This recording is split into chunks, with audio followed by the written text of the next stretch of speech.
Welcome to the Motormouth YouTube channel. I'm Zach. I'm Andrea. And just this week, JD Power announced their 3-year dependability study. So these are cars that were sold 3 years ago. So think about that. Yeah. 2021. These are also COVID cars. Yes.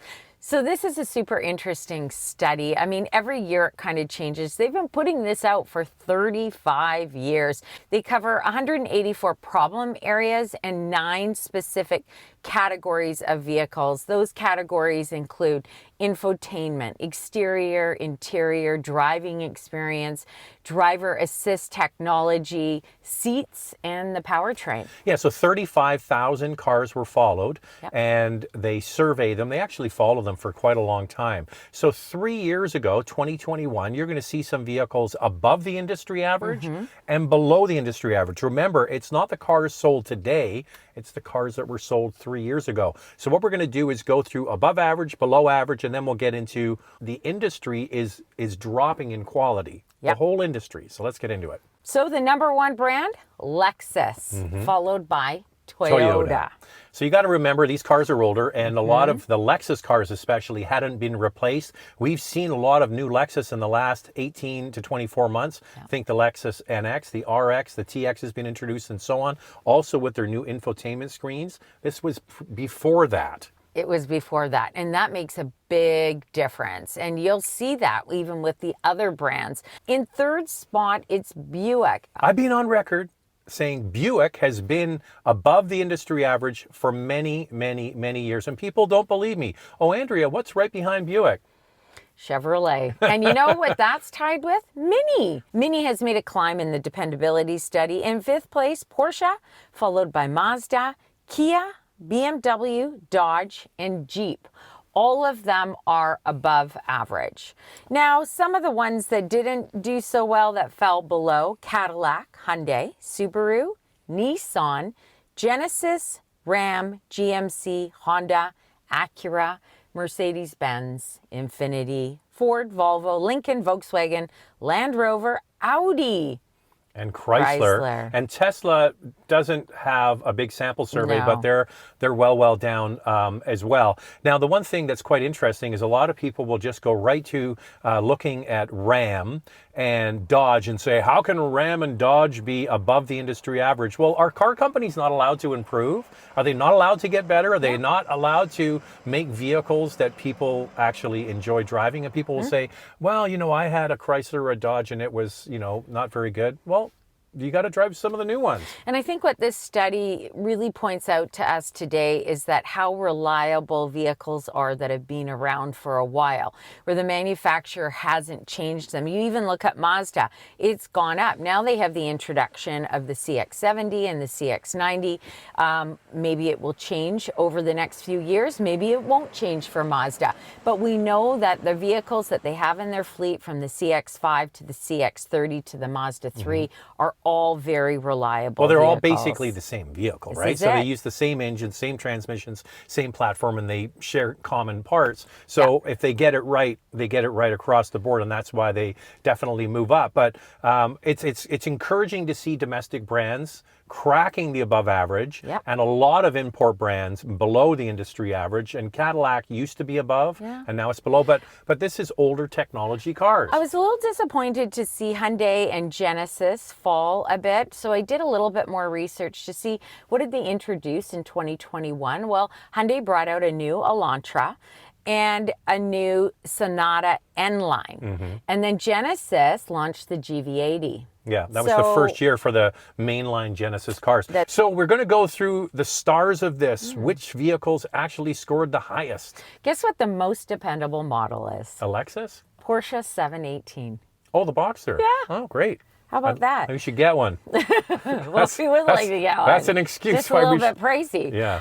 Okay, let's do compact cars in the non-luxury category. Number one in the compact car category goes to the Toyota Corolla. Luxury compact car goes to the Lexus IS. So mid-size car, Toyota Camry. Luxury mid-size car, Lexus ES. Luxury sports car, the Porsche Boxster. Compact SUV goes to the Chevy Equinox. Mid-size SUV, Toyota 4Runner. Subcompact SUV, Buick Encore. Mid-size SUV, the Chevrolet Traverse. Luxury compact SUV, Lexus NX. Subcompact, BMW X1. Luxury midsize SUV, Lexus RX. Upper luxury SUV, the BMW X6. And for minivans, it's the Kia Sedona. Now, they don't make that particular model anymore. Kia has the Carnival. And they just announced for 2025, it's a hybrid. How great is that? And what's happening in the industry, and it's not pretty. There's a lot of people are unhappy with their vehicles, and especially electronics. So from this study, basically what came out is that newer vehicles are less dependable, which is a concern, of course. And one of the major areas is infotainment, particularly wireless Apple CarPlay and Android Auto, and then voice commands. Yeah, Andrea and I were thinking, when did we really start to see the infiltration of the wireless Apple and Android? And it was right around then. So I think connectivity issues are a big bugaboo, and that's really, and people say, well, why does an infotainment Bluetooth connectivity issue affect the overall reliability or quality score of the car? But it is part of the car, and it's something that you interact with probably a lot more than other parts of the car. And if it doesn't work, then you're frustrated. I don't know how many times with a newer vehicle that we're test driving, and if I can't connect to wireless Android Auto, I'm frustrated and I've got to go back and do it again. So I think if you're dealing with that on a daily basis, it becomes frustrating. Interestingly enough, BMW was the first to bring out wireless Apple CarPlay in 2017 in select models. Yes. And then, of course, voice commands. I find that the Google system is quite good for voice commands. I always find when I get in a Volvo, it's good. But that becomes frustrating when you want something to work and it doesn't work. I don't recognize your voice. I think a lot of people try voice commands and it doesn't work, so they give up. They just say, oh, screw it. I'll just do it by punching in. So electronics is a big one. The next category that is really problematic are the advanced safety features. Now, you would think people are looking and owning a car for 3 years, they would have it figured out. The two that are the most problematic, and we complain about it a lot too, is lane keep assist. That's where the steering wheel tugs your steering wheel back into the lane, and lane departure warning, or it's beeping at you all the time. So we agree with that, and most of the cars we test drive where it's really oppressive, we switch it off.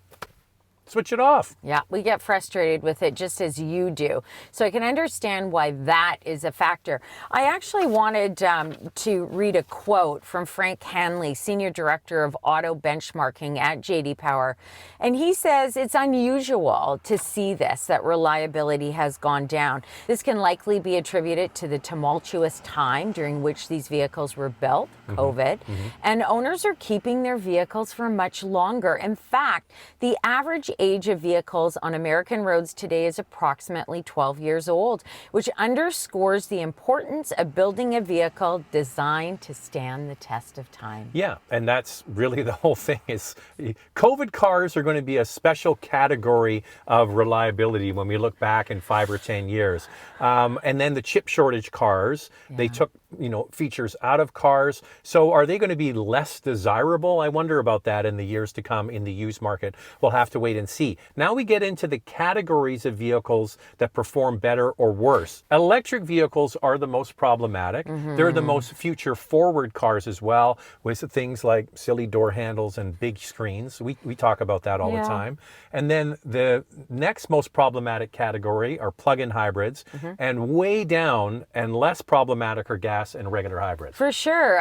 At the 3 years of ownership, tires are a sore spot for battery electric vehicles, with 39% of owners saying they replaced tires in the past 12 months. Within 12 months, that means the car was only 2 years old and it needed new tires. Yeah. And that's one of the problems with electric cars, is they're very heavy and they can be hard on tires, and that's a cost. Well, they would say we save money on fuel, but Which is true, is true. And also, some people just really enjoy the whole electric driving experience, the smooth ride, the quick acceleration, quiet cabin. I get all that. So maybe that is the downside, but maybe for some people, there are more benefits. To each their own, right? Well, there are more problematic. They have to go back for updates and certain things. That will get better as they're on the market longer.